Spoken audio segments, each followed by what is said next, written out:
So, you want to hear a story, huh? One about treasure hunters. Have I got a story for you? Pandora. This is our home, but make no mistake, this is not a planet of peace and love. They say it's a wasteland, that it's dangerous, that only a fool would search for something of value here. Then perhaps I am a fool. But do not be fooled by what Pandora appears to be. There was a legend. Many people tell it. The legend of the Vault. My father would always go on about the Vault, even with his dying breath. Advanced alien technology, infinite wealth, fame, power, women. So you can understand why some little kiddos who hear the stories grow up to become Vault hunters. Well, I have a story you may not believe, but I tell you it is true. The legend of the Vault is real, and it is here on Pandora. And let's call it a guardian angel, appeared to guide the Vault hunters to their prize. The tale begins right here on Pandora with the brave Vault hunters, the guardian angel, and most importantly, me. So, you want to hear another story, huh?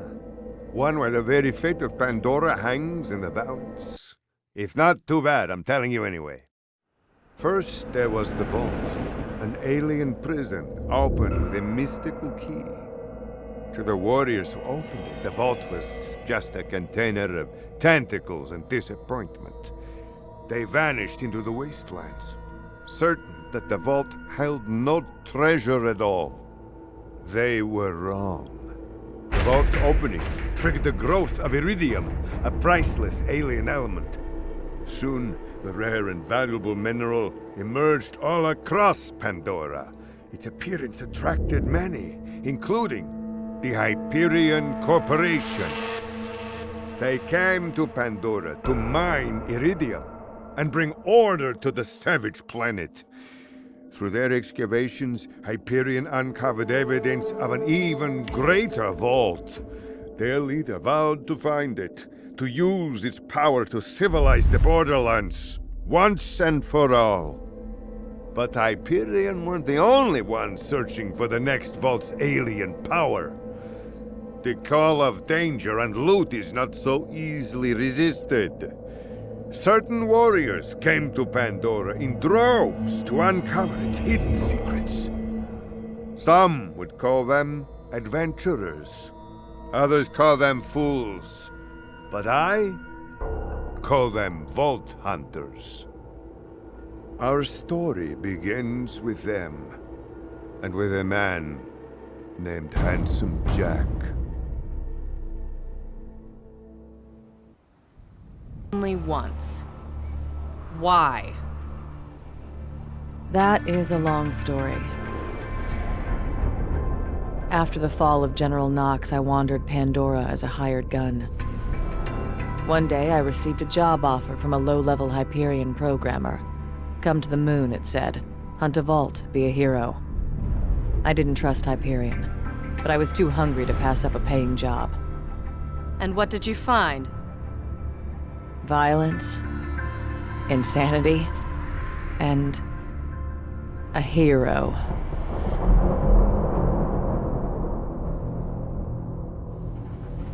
Hello, old friend. Been a while, hasn't it?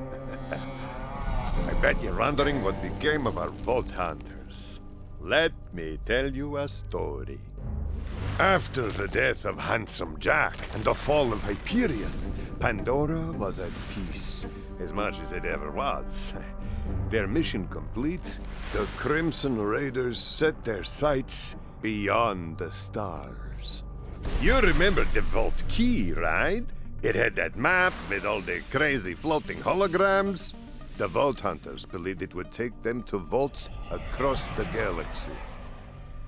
Of course, sometimes when you're busy looking forward, you forget to watch your back.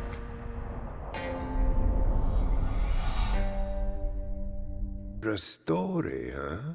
Come, I'll tell you everything you need to know. On a planet called Pandora, daring warriors called Vault Hunters scoured the Borderlands in search of treasure and power. But they weren't the only ones. Handsome Jack, CEO of Hyperion Corporation, wanted the vault and its secrets for himself. He and his robotic legions held the planet in an iron grip. The leader of the Vault Hunters was a brave man named Roland. He rallied an army of friends and warriors to fight Jack's tyranny. Closest to him was Tina, a young orphaned explosives expert. She's a little, look, she's completely banana sandwich, bonkers, crazy. There was There was Brick, who only thinks with his fists. Mordecai, a sniper who lost his beloved Bloodwing at the hands of Jack. Torg, more explosion than man. Ellie, a master mechanic. And finally, Lilith, a siren gifted with incredible powers. However, she was not the only siren. Jack's daughter, Angel, used her powers to manipulate and betray the Vault Hunters. Though she turned on her father in the end, the damage was done. Jack was defeated, but at a heavy cost. Roland didn't live to see the victory his friends had earned.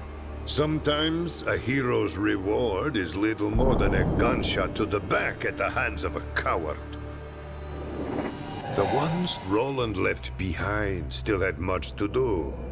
But one little girl had some ideas for a story of her own. Lands of Pandora were told to contain mysterious alien treasure troves filled with advanced technology and incredible power. Vaults, the people called them. And to seek one out was to earn you the title of Vault Hunter. At least by me. You could say Handsome Jack was one such explorer, though his methods could be seen as somewhat unsporting. He ran the corporation Hyperion and died trying to claim Pandora as his own. History's attention is fickle, my friends. It will remember those pirates like Handsome Jack, but forget the adventurers who risk it all for less, obvious rewards. Stories, legends, those are much better at getting at the real spirit of things. Stories remember both sides of the tale. Yes, it's been a while. Everyone knows. Where was I? Yes. Two unlikely versions of one impossible story. The Hyperion salaryman who stumbled across the perfect plan to defeat his rival. But bad things can happen when you swim against fate. Hijacking the secret purchase of the ultimate prize, a vault key. Finding co-conspirators was easy. Finding real vault keys never is. Then there's the Pandoran hustler who conspired to sell a fake vault key. But unfortunately, plans don't often go, as planned. The emergency plan was used. And now they were stuck with each other, with nothing to gamble but their lives. So they prepared to face psychos, warlords, even vault hunters. For betrayal, no one is prepared for betrayal. She tried to stop him, but it was too late. The money was gone, but the path to a vault key was right under their feet. Below the arena, they found the Gortis project, Atlas's crown jewel. along with a lost king, looking to regain his throne.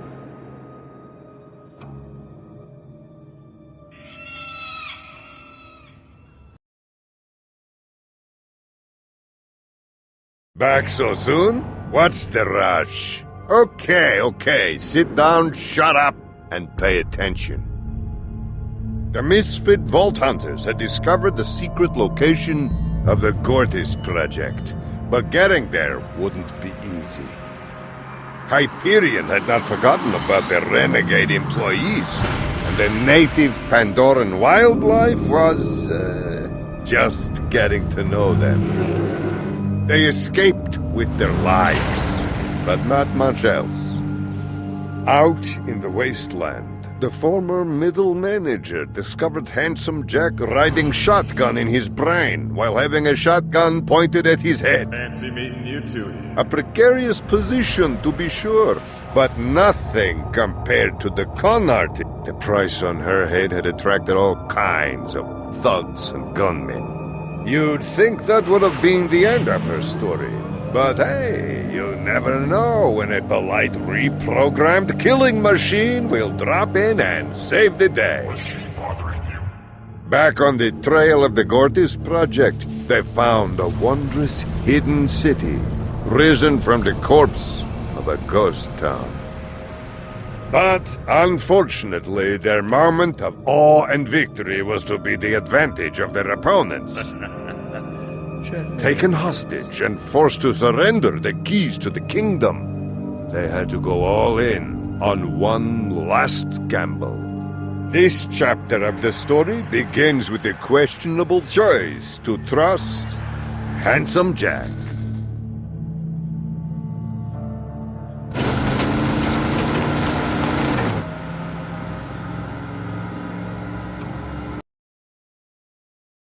The darkest moment in any hero's tale usually comes just when things are finally falling into place. Our unlikely heroes had discovered the unfinished, top-secret project of the doomed Atlas Corporation, the Gortis robot. Searching for the robot's missing components gave the former middle manager the chance to quietly reach an accord with the demented ghost of Hyperion past. The dream of the vault seemed closer than ever. Unfortunately, any dream can quickly turn into a nightmare, and this nightmare's name was Valerie. Fortunately, Valerie's killing spree was interrupted when another dangerous adversary was suddenly revealed as a powerful ally. Now, supported by a legendary gladiator, their search continued through the icy wastes of the Borderlands to a forgotten Garden of Eden. There, they found another piece of the Gortis robot, as well as the last surviving man on the gladiator's murder bucket list. As she prepared to take revenge, the con artist intervened. That was the moment that Valerie chose to strike. Outgunned and outmaneuvered, the con artist and salaryman were forced to surrender. Now, they were working for Valerie, and their first job was likely to be their last.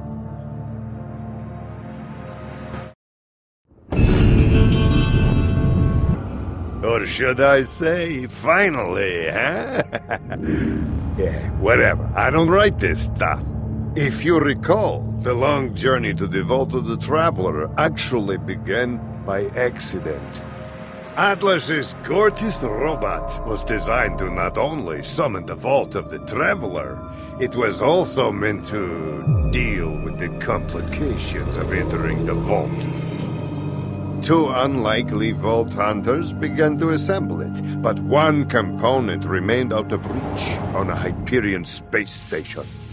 Pressed into service by the local crime lord, they concocted a plan to sneak aboard. The corporate lackey had access to inside information, but he didn't dare reveal his source. An old rival provided a priceless disguise, while new allies helped cobble together a rummage-sale rocket You ship. should have yourself a rocket. Once again, tempting fate, they flung themselves into space. Indeed, they would have died up there were it not for the sacrifice of a noble soul. Finally, aboard the space station, the salaryman found himself contending with his ambitious former accomplice. But time was short, and he was very busy, so he referred her to his assistant. Working together, the con artist and the salaryman managed one last miracle and acquired the final Gortis component. At that moment, the former middle manager discovered that the plan had worked. Not their fault. Handsome Jack's.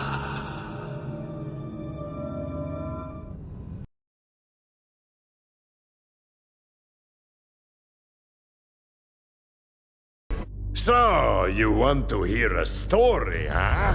A tale of adventure across the stars. Come, listen to old Marcus. Have I got a story for you? My tale begins here, on this backwater planet called Pandora. Some say it is a wasteland of greed and violence, and it is. But if you've got skills to pay the bills, Pandora is full of opportunity. Vault hunters. They braved the merciless Borderlands in search of secret alien treasure. My father told me tales of vault hunting when I was but a little Marcus boy. And now, I tell you. So, you ask, what treasures do the vaults hide? Fame, wealth, power. Or maybe nonsense like charity or family. I don't know, use your imagination.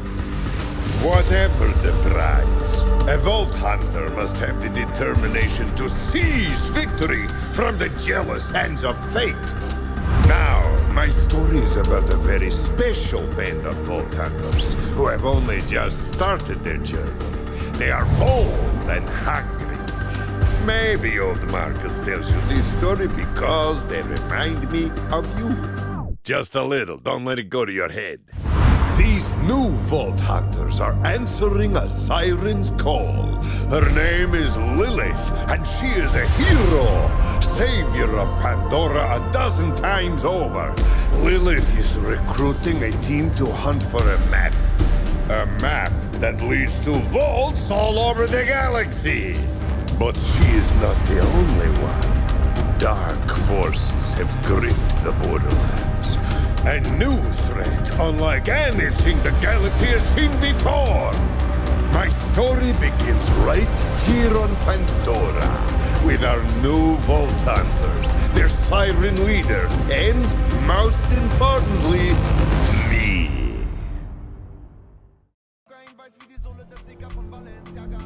Think you've seen it all, huh? Think you know all there is to know about Vault Hunters, bandits, corporations, and nobody loser types? Well, you don't know Skag Diddley. Take Promethea, for example.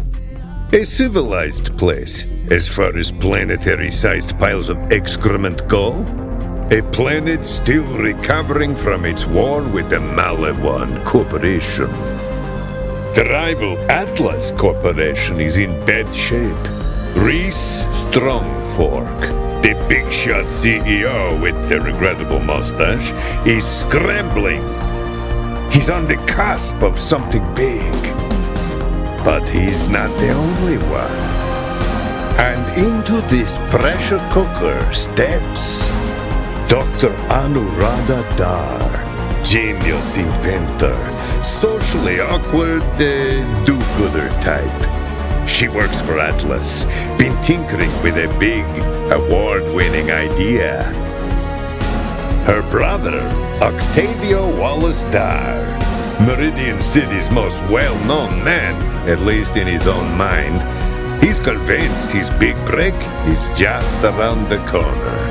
And Fran Miskowitz, purveyor of Restrung folks' favorite Froger flavor.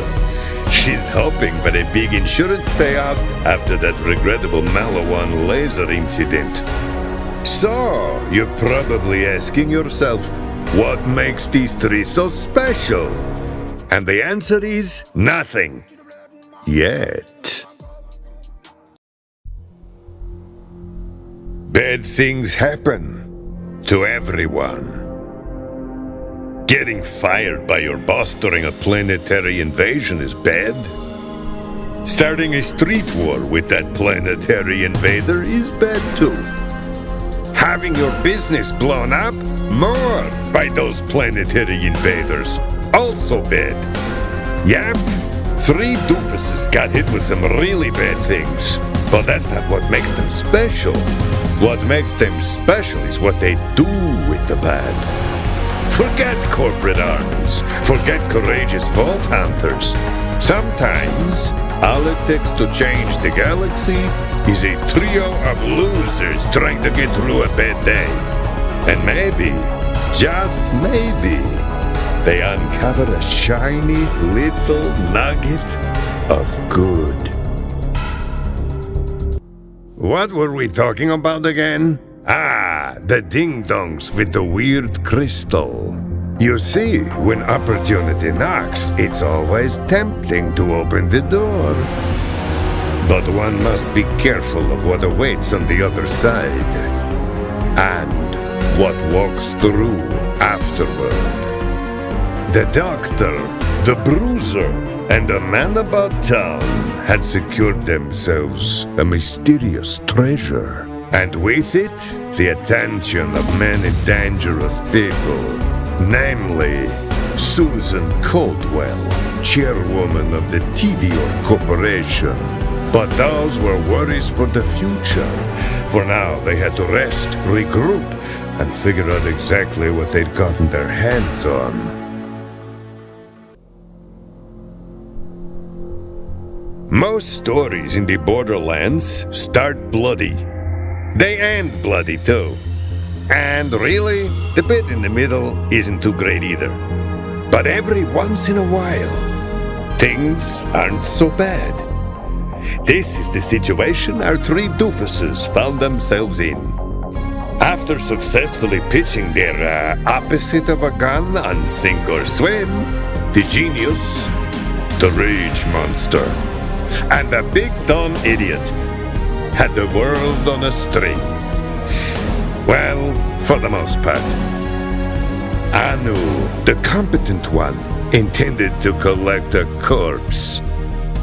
But thanks to Susan Caldwell's bounty, Anu might find herself being the corpse she wanted to collect. Don't give me that look. You narrate next time you think you can do so much better. All great stories must come to an end. And this one, it's filled with blood, bullets, death, heartache, and a smidge of redemption. Like one big old lasagna from hell. It's not looking good for our heroes, who had each been fooled and seduced from their own egos. The dingus fancied himself a celebrity. The nerd believed she was saving the world with all her science. And the rage monster finally dealt with her. What's the clinical phrase? Old crap. Too late they discovered there's no such thing as a free lunch or a multi-million-dollar investment from a mysterious benefactor. Caldwell had them, and the whole world, in her clutches. The rage monster set for execution. The dingus imprisoned and out of Ecodex service. The nerd dissected and discarded. And Promethea, the first target in TDO's gambit for galactic takeover. What can I say? Fate has no patience for character arcs. And sometimes, the people with the alien-powered superweapons intent on destroying the world win. Not every great story has a happy ending. Now, where were we? Ah, yes! the lasagna. Destroying a doomsday weapon, freeing a cosmic demigod, and toppling a major corporation? Not bad for 3 nobodies. And a robot.